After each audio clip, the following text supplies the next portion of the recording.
What is up, party people? We're here for the next one. The time has come for Enneagram. The 9-pointed diagram that explains all. All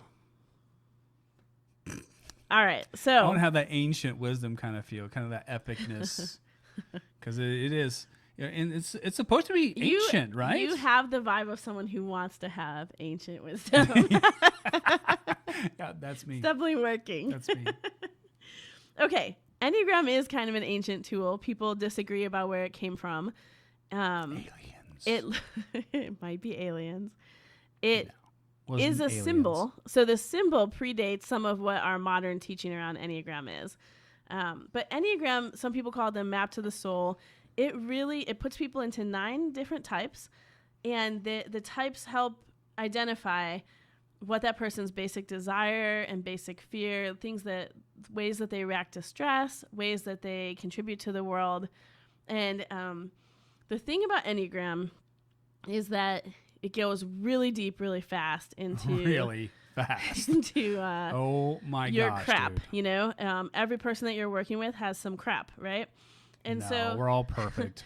if you No have perfect baggage. people, skip the Enneagram.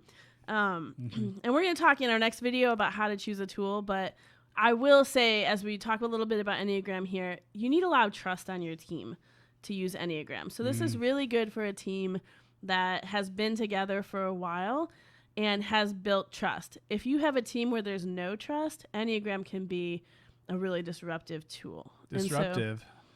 I think disruptive is kind of a light way to put that. Okay. It's more like handing everyone swords and saying, hack at each other. Just go at it, kids. There needs to be a lot of honoring happening in your team to use the Enneagram. So I just like to say that because even though it's my favorite, making it a requirement of someone's job to lay themselves bare in a way to say, like, here's things I'm very scared of. Might need to talk to human resources about that. I mean, it's not because Just saying. I don't know. Lots of companies use the They do, but I mean, there's a level there, man. It's actually becoming very, very popular in churches because it gives you some, like, churches are like known for having only perfect people. Oh yeah. and everybody acts like everything's fine all the time. And so and then it's not. And it's really not, but you don't have any way to talk about that because you only like positive things. And so Enneagram is a really great language for getting underneath like what is happening. We have a lot of honor and trust on our team, and yet there's these things where we're not really thriving. So Enneagram is a way to go deep with your team and to be in relationship out of a space of trust. But once you do that, it is brilliant because what happens is, for example, I'm a 7 on the Enneagram, which is the enthusiast. Me too. Ben and I are both 7. And so the basic fear of the 7 is of being trapped or in pain, to be deprived. And so when I'm feeling trapped, I will get a little crazy. So crazy. I'm generally a very bubbly, nice person. Most people would say like I'm super sunshiny. She's like the super sunshiny and bubbly princess of greatness. Oh yeah, that's my title here. But Ben made my title. And I'm also a 7.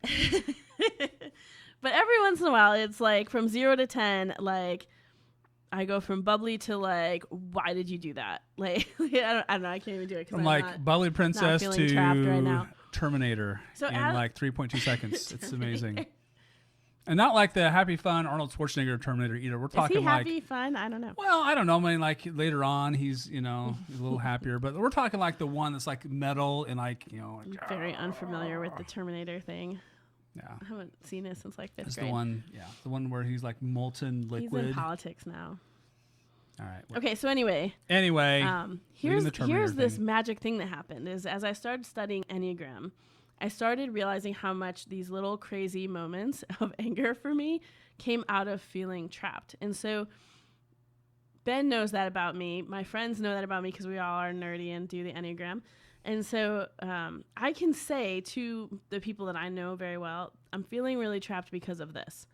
So if I find myself being crazy and angry, then I go, is anything making me feel trapped?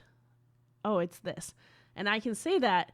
And then the people in my life who care for me know to like kind of back off for a minute. Whoa, hold up. And like give me a little bit of space so I can like manage that feeling, because that is something that is like very triggering for me. And so when you use this on your team, you get this shorthand of where people's landmines are. And then you could just not walk on them.